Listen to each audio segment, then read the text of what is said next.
പ്രിയപ്പെട്ടവരെ, cross examination എന്ന ഒരു കാര്യത്തെക്കുറിച്ച് നമുക്കിന്ന് ചിന്തിക്കാമെന്നാണ് ഇരിക്കുന്നത്. ക്രോസ് എക്സാമിനേഷൻ നിങ്ങൾ കേട്ടിട്ടുണ്ടാവും. പലപ്പോഴും ദൃശ്യം പോലുള്ള സിനിമകളൊക്കെ ഇറങ്ങി കഴിയുമ്പോൾ പോലീസുകാർ ക്വസ്റ്റ്യൻ ചെയ്യുന്നതൊക്കെ ഒരു ക്രോസ് എക്സാമിനേഷൻ രീതിയിലാണ്, 3 മുറികളിലായിട്ട് കയറ്റിയിട്ട്.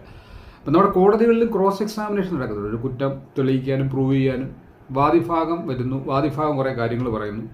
അത് ചീഫും ക്രോസും ഒക്കെ ഉണ്ട്. ആദ്യം ചീഫായിട്ട് കുറേ കാര്യങ്ങൾ ചോദിക്കുന്നത് എന്താണ് നടന്നതിനെക്കുള്ള ഫാക്ട്. അത് കഴിഞ്ഞ് പ്രതിഭാഗത്തിൻ്റെ ആൾക്കാർക്ക് വേണമെങ്കിൽ വാദിഭാഗത്തിനെ ക്രോസ് എക്സാമിനേഷൻ ചെയ്യാം. ക്രോസ് ചെയ്യേണ്ട അത്യാവശ്യമാണ്. ക്രോസ് ചെയ്യുമ്പോൾ പലപ്പോഴും വാദിഭാഗത്തിൻ്റെ വക്കീൽ പലതും പഠിപ്പിച്ചു വിടും. ക്രോസ് ചെയ്യുന്ന പ്രതിഭാഗത്തിൻ്റെ വക്കീൽ ഇയാളെ ചോദ്യങ്ങളിലൂടെ ഇയാളെ കുരുക്കാറുണ്ട്. പലപ്പോഴും വളരെ രസകരമാണ്. ക്രോസ് എക്സാമിനേഷൻ ഇസ് എ ടെക്നിക്കാണ്. ഒരു പ്രത്യേക ടെക്നിക്ക് ഉപയോഗിച്ച് നമുക്ക് ചെയ്യുകയാണെങ്കിൽ നല്ലതാണ്. സീക്വൻസ് ഓഫ് ക്വസ്റ്റ്യൻസ് എല്ലാം ഫോം ചെയ്തുകൊണ്ട് നമുക്ക് ചെയ്യാവുന്നൊരു കാര്യമാണ്. കുറ്റം തെളിയിക്കുക യഥാർത്ഥത്തിൽ ചെയ്തൊരു കാര്യമാണെന്നുണ്ടെങ്കിൽ നമുക്കത് ബുദ്ധിമുട്ടാണ്. പക്ഷേ കള്ളമാണ് പഠിച്ചുണ്ടാക്കുന്നതെങ്കിൽ ക്രോസ് എക്സാമിനേഷൻ അത് ഒഴിവാക്കും. ഞങ്ങളൊക്കെ ഒരു സിവിൽ മാറ്ററിലൊക്കെ ഒരു കേസ് ഇങ്ങനെ വാദിച്ചുകൊണ്ടിരിക്കുമ്പോൾ ഒരു വാദിഭാഗം ഒരു വസ്തു തർക്കവുമായിട്ട് ആധാരമൊക്കെ എഴുതുന്ന കാര്യമായിട്ടൊക്കെ വന്നു. അപ്പോൾ പ്രതിഭാഗത്താണ് ഞങ്ങളിങ്ങനെ ക്വസ്റ്റ്യൻസ് എല്ലാം വളരെ ഫ്രെയിം ചെയ്തു. അതായത് ഈ ഒരു ഡോക്യുമെൻറ്റിൻ്റെ പ്രശ്നമായിരുന്നു. ഒരു ബില്ല് എഴുതുന്ന ഒരു ഡോക്യുമെൻ്റ് ഉണ്ടാക്കിയ സമയം, CLDയുടെ എന്തോ ഉണ്ടാക്കിയ സമയമാണ്.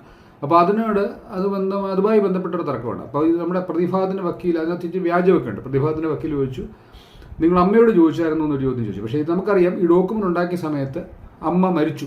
ഒരു 2 ആഴ്ചയ്ക്ക് മുമ്പ് അമ്മ മരിച്ചതായിട്ട് ഞങ്ങൾക്കറിയാം. 2-3 ആഴ്ചയ്ക്ക് മുമ്പ് അമ്മ മരിച്ചിട്ടുണ്ട്. ഈ ഡോക്യുമെൻ്റ് ഉണ്ടാക്കുന്ന രീതിയിൽ അമ്മയോട് ചോദിച്ചു എന്നുള്ളത് പർപ്പസ്ഫുള്ളി ചോദ്യം ചോദിച്ചാൽ. പക്ഷേ ആ ദിവസം അമ്മ മരിച്ചു എന്നുള്ളത് പ്രതിഭാഗത്തിൻ്റെ വക്കീൽ അറിയുന്നത്. അമ്മയോട് ചോദിച്ചു എന്ന് ചോദിച്ചപ്പോൾ ഈ കള്ളമായതുകൊണ്ട് അങ്ങനെ പറഞ്ഞ് അമ്മയോട് ചോദിച്ചെന്ന് പറഞ്ഞു.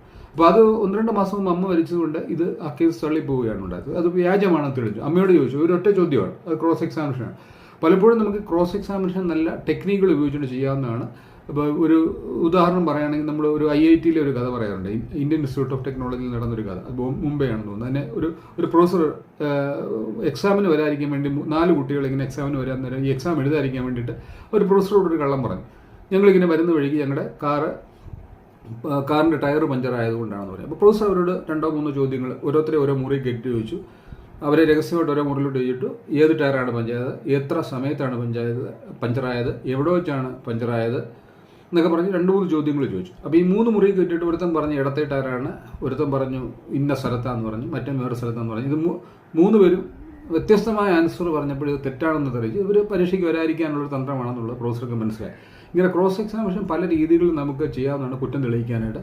സാധാരണ ജീവിതത്തിൽ ന്യൂറോ ലിംഗ്വിസ്റ്റിക് പ്രോഗ്രാമിംഗ് എന്ന് പറയുന്ന സംഭവമാണ്. നമ്മൾ കള്ളം പറഞ്ഞു കഴിഞ്ഞാൽ നമ്മുടെ കണ്ണുകൾ ചലിക്കുന്നതൊക്കെ ആയിട്ട് ന്യൂറോ ലിംഗ്വിസ്റ്റിക് പ്രോഗ്രാമിങ്ങും അപ്രകാരമാണ്. നമ്മളിപ്പോൾ ഒരു കള്ളം പറയുകയാണെങ്കിൽ ഇടതുകൈനാണെങ്കിലും വലത്തുകൈനാണെങ്കിലും കണ്ണിൻ്റെ മൂവ്മെൻറ്റ് വ്യത്യാസമായിരിക്കും. ഇങ്ങനെയുള്ള ഒട്ടേറെ കാര്യങ്ങളിലൂടെയാണ് ക്രോസ് എക്സാമിനേഷൻ ടെക്നിക്ക് ഉപയോഗിക്കുന്നത്. ഇത് നിങ്ങളോട് സംസാരിച്ചു